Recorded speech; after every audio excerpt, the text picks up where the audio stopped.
नमस्कार दोस्तों, कैसे हो आप। प्राउड इंडिया के ब्लॉग में आपका स्वागत है। जय श्री राम का नारा लगाते हुए तो करते हैं रामेश्वर ज्योतिर्लिंग की शुरुआत। आज के इस ब्लॉग में मैं आपको रामेश्वर ज्योतिर्लिंग से जुड़ी हुई कुछ महत्वपूर्ण जानकारी दूंगी। देर न करते हुए शुरू करते हैं ज्योतिर्लिंग की गाथा। तो दोस्तों, सबसे पहले जान लेते हैं कि रामेश्वर मंदिर है कहाँ। रामेश्वर मंदिर तमिलनाडु राज्य के रामनाथपुरम जिले में स्थित है। यह मंदिर हिंदुओं का एक पवित्र मंदिर है और चारों धामों में से इसे एक माना जाता है। रामेश्वर मंदिर को रामनाथ स्वामी मंदिर के नाम से भी जाना जाता है। इस मंदिर में स्थापित शिवलिंग 12 द्वादश ज्योतिर्लिंगों में से एक माना जाता है। जिस तरह से उत्तर भारत में काशी का महत्व है, ठीक उसी तरह दक्षिण भारत में रामेश्वर का भी महत्व है। रामेश्वर हिंद महासागर और बंगाल की खाड़ी से चारों ओर से घिरा है एवं शंख के आकार का द्वीप है। सदियों पहले यह द्वीप भारत की मुख्य भूमि से जुड़ा हुआ था, लेकिन धीरे धीरे सागर की तेज लहरों से कटकर यह अलग हो गया, जिससे यह टापू चारों तरफ से पानी से घिर गया है। बाद में एक जर्मन इंजीनियर ने रामेश्वर को जोड़ने के लिए एक पुल का निर्माण किया। और आइए अब जानते हैं रामेश्वर मंदिर का इतिहास। माना जाता है कि भगवान श्री राम ने श्रीलंका से लौटते समय देवों के देव महादेव की इसी स्थान पर पूजा की थी। इन्हीं के नाम पर रामेश्वर मंदिर और रामेश्वर द्वीप का नाम पड़ा। ऐसी मान्यता है कि रावण का वध करने के बाद भगवान राम अपनी पत्नी देवी सीता के साथ रामेश्वर के तट पर कदम रखकर ही भारत लौटे थे। एक ब्राह्मण को मारने के दोष को खत्म करने के लिए भगवान राम शिव की पूजा करना चाहते थे। चूंकि द्वीप में कोई मंदिर नहीं था, इसलिए भगवान शिव की मूर्ति लाने के लिए श्री हनुमान को कैलाश पर्वत भेजा गया था। जब हनुमान समय पर शिवलिंग लेकर नहीं पहुंचे, तब देवी सीता ने समुद्र की रेत को मुट्ठी में बांधकर शिवलिंग बनाया और भगवान राम ने उसी शिवलिंग की पूजा की। बाद में हनुमान द्वारा लाए गए शिवलिंग को भी वहां स्थापित किया गया। दोस्तों, रामेश्वर मंदिर का प्रवेश द्वार 40 फीट ऊंचा है। मंदिर में सैकड़ों विशाल खंबे हैं और प्रत्येक खंबे पर अलग अलग तरह की बारीक कलाकृतियां बनी हुई हैं। इस मंदिर का निर्माण द्रविड़ स्थापत्य शैली में किया गया है। मंदिर में लिंगम के रूप में प्रमुख देवता रामनाथ स्वामी यानी शिव को माना जाता है। मंदिर के गर्भगृह में 2 लिंग हैं। एक सीता द्वारा रेत से निर्मित, जिन्हें की मुख्य देवता माना जाता है और उन्हें रामलिंगम नाम से भी जाना जाता है, जबकि दूसरा लिंग हनुमान द्वारा कैलाश पर्वत से लाया गया है, जिसे विश्वलिंगम के नाम जाना जाता है। भगवान राम के आदेशानुसार हनुमान द्वारा लाए गए शिवलिंग अर्थात विश्वलिंगम की पूजा आज भी सबसे पहले की जाती है। दोस्तों, रामेश्वर मंदिर के बारे में बहुत सारे रोचक तथ्य हैं। यह मंदिर 1000 फुट लंबा और 650 फुट चौड़ा है। 40 फुट ऊंचे 2 पत्थरों पर इतनी ही बराबरी के एक लंबे पत्थर को लगाकर इसका निर्माण किया गया है, जो दर्शकों के आकर्षण का केंद्र है। माना जाता है कि रामेश्वर मंदिर के निर्माण में लगे पत्थरों को श्रीलंका से नावों द्वारा लाया गया था। दोस्तों, रामेश्वर का गलियारा विश्व का सबसे लंबा गलियारा है। यह उत्तर दक्षिण में 197 मीटर एवं पूर्व पश्चिम में 133 मीटर है। इसके परकोटे की चौड़ाई 6 मीटर एवं ऊंचाई 9 मीटर है। मंदिर के प्रवेश द्वार का गोपुरम 38.4 मीटर ऊंचा है। यह मंदिर लगभग 6 हेक्टेयर में बना हुआ है। किंवदंतियों के अनुसार रामेश्वर मंदिर परिसर के भीतर के सभी कुओं को भगवान राम ने अपने अमोघ बाणों से तैयार किया था। उन्होंने इन कुओं में कई तीर्थों का जल छोड़ा था। मान्यता है कि जो व्यक्ति ज्योतिर्लिंग पर पूरी श्रद्धा से गंगा जल चढ़ाता है, उसे मोक्ष की प्राप्ति होती है। चूंकि भगवान राम ने हत्या दोष से मुक्ति पाने के लिए यहाँ शिव की पूजा की थी, इसलिए मान्यता है कि ज्योतिर्लिंग की विधि विधान से पूजा करने से व्यक्ति ब्रह्म हत्या जैसे पापों से मुक्त हो जाता है। रामेश्वर मंदिर के अंदर 22 तीर्थ हैं, जो अपने आप में प्रसिद्ध हैं। मंदिर के पहले और सबसे मुख्य तीर्थ को अग्नि तीर्थ के नाम से जाना जाता है। रामेश्वर मंदिर में फरवरी मार्च माह में महाशिवरात्रि फेस्टिवल अद्भुत तरीके से मनाया जाता है, जो कुल 10 दिनों तक चलता है। दोस्तों, अगर आप एक अनोखा महाशिवरात्रि फेस्टिवल देखना चाहते हैं तो इस दौरान रामेश्वर मंदिर जाने की प्लानिंग कर सकते हैं।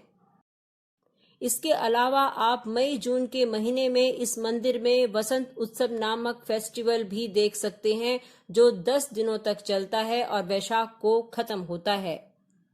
इसके अलावा थिरुक कल्याणम नामक फेस्टिवल भी रामेश्वर मंदिर का एक बड़ा फेस्टिवल है, जो 17 दिनों तक चलता है। इसे देखने के लिए लोगों की भारी भीड़ जमा होती है।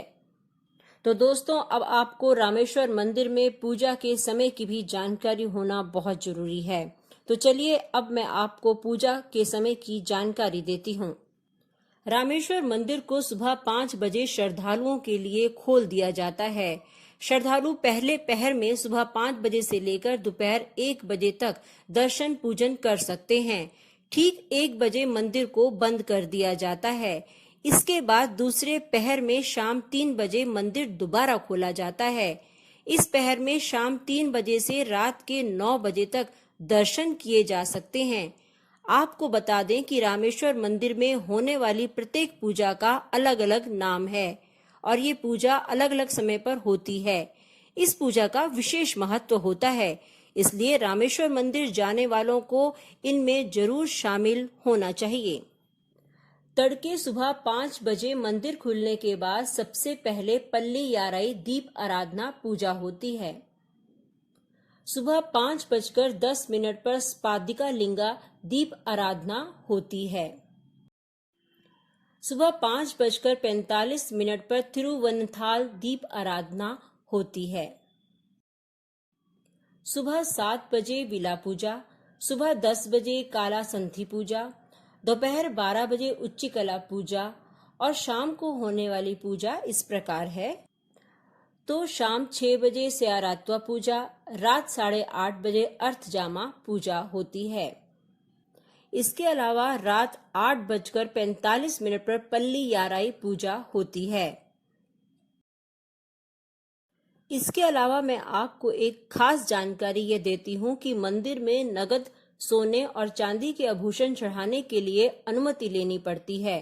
इन वस्तुओं को चढ़ाने वाले श्रद्धालु का नाम मंदिर के खातों में दर्ज किया जाता है और उसे रसीद दी जाती है। इसके अलावा मंदिर में गंगाजल पीतल, तांबे या कांसे के बर्तन से ही चढ़ाने की अनुमति है। श्रद्धालु को टीन या लोहे के बर्तन में जल लेकर नहीं जाना चाहिए और इसकी अनुमति भी नहीं है। दोस्तों, रामेश्वर मंदिर में पूजा अर्चना करने के बाद आपको रामेश्वर मंदिर के आसपास भी कई घूमने की जगहें मिल जाएंगी। इनमें से इंदिरा गांधी सेतु है, एडम्स ब्रिज है, पामबन ब्रिज है, अग्नि तीर्थम और अरियामन बीच भी है। तो दोस्तों, जब आपका घूमना फिरना हो जाए और आपका मन खरीदारी करने को करे तो हम आपको सजेस्ट करते हैं कि आप यहाँ से रेशम के कपड़े जरूर खरीदें।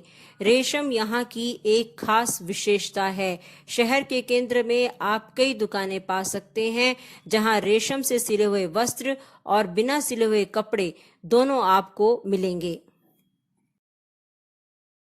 तो दोस्तों, शॉपिंग के बाद जब आप थक जाएं तो आपको सबसे ज़्यादा ज़रूरत होगी यहाँ पर लजीज खाना खाने की। तो आइए यहाँ के खाने की जानकारी हम आपको देते हैं। रामेश्वर एक प्रसिद्ध धार्मिक स्थल माना जाता है जो दुनिया भर में बड़ी संख्या में पर्यटकों को आकर्षित करता है। दक्षिण के वाराणसी के रूप में भी यह जाना जाता है। रामेश्वर पिछले वर्षों से एक समृद्ध विरासत और परंपरा रखता है। यह वह स्थान है जहां भगवान विष्णु ने भगवान शिव की पूजा की थी। रामेश्वर शहर में हर साल सैकड़ों श्रद्धालु आते हैं। हालांकि रामेश्वर के व्यंजनों में उबले हुए चावल, रागी के गोले, दही चावल, ताजी बज्जी जैसे शुद्ध दक्षिण भारतीय व्यंजन शामिल हैं। लेकिन शहर के रेस्टोरेंट में उत्तर भारतीय करी और दाल का स्वाद भी मिल सकता है आपको। इसके अलावा यहाँ पर रामेश्वर में रेस्टोरेंट भी हैं। लोगों की मदद करने के लिए शहर के प्रमुख क्षेत्रों में कई रेस्टोरेंट भी स्थापित किए गए हैं। रामेश्वर रेस्टोरेंट उत्तर भारतीय व्यंजन, चीनी व्यंजन, थाई भोजन और बहुत कुछ प्रदान करता है। रामेश्वर शहर में धार्मिक लोगों द्वारा मुख्य रूप से शाकाहारी भोजन पसंद किया जाता है। हालांकि जो लोग घूमने के लिए आते हैं वे मांस, मछली और अंडे से बने हुए बेहतरीन व्यंजनों को भी चख सकते हैं। हेरिटेज सिटी के अधिकांश लोग असली स्वाद पाने के लिए अपने व्यंजनों में नारियल के तेल का उपयोग भी करते हैं। दोस्तों, यहाँ पर हम आपको एक महत्वपूर्ण जानकारी देना तो भूल ही गए कि रामेश्वर मंदिर के कुछ नियम भी हैं, यानी कि ड्रेस कोड भी है जिनका पालन करना बहुत जरूरी है। विशेषकर पुरुषों को, जो बनियान और शर्ट पहनकर मंदिर में प्रवेश करते हैं। यहाँ तक कि शर्ट के साथ सूती पतलून की भी अनुमति है, लेकिन जीन्स और टी शर्ट नहीं है। यदि उनकी पोशाक गीली है तो पुरुष और महिलाएं दोनों प्रवेश नहीं कर सकते हैं। दोस्तों, मुझे माफ कीजिएगा, मैं आपको यहाँ एक महत्वपूर्ण जानकारी देना भूल ही गई कि रामेश्वरम में दर्शन कैसे करते हैं। तो चलिए मैं आपको इसकी भी जानकारी दे देती हूँ। रामेश्वर मंदिर में दर्शन करने से पहले ही 100 मीटर दूरी पर बना है अग्नि तीर्थ। वहां पर जाकर आप समुद्र में स्नान कीजिए। यहाँ किसी भी प्रकार की समुद्र की लहरें नहीं चलती हैं। कारण यह है कि सीता हरण के बाद जब श्री राम श्रीलंका जा रहे थे तो समुद्र की लहरों को शांत रहने के लिए स्पर्श किया था। तब से समुद्र यहाँ बिल्कुल ही शांत रहता है। इसके बारे में यह भी कहा जाता है कि भगवान राम जब रावण का वध करके यहाँ आए थे तो उन्होंने यहीं पर स्नान किया था। जब आप अग्नि तीर्थ में स्नान कर लें तो आप मंदिर परिसर में प्रवेश करें। मंदिर परिसर के अंदर एक बार फिर से आपको स्नान करना पड़ेगा। यहाँ 22 कुंड बने हुए हैं जिनमें सभी तीर्थों के जल एकत्रित हैं। इन कुंडों का महत्व पौराणिक इतिहास में काफी ज्यादा है। कहा जाता है कि इन कुंडों में हिंदू धर्म के सभी तीर्थों का जल मौजूद है। वहाँ गवर्नमेंट के एम्प्लॉइज आपके ऊपर पानी का छिड़काव करते हैं। इसका कुछ चार्ज लिया जाता है जो कि 20 से 25 रुपए के आसपास ही होता है। तो आपको ये मेरी जानकारी कैसे लगी जरूर बताइएगा। दोस्तों, अब मैं आपको मणि दर्शनम के बारे में भी बता देती हूँ।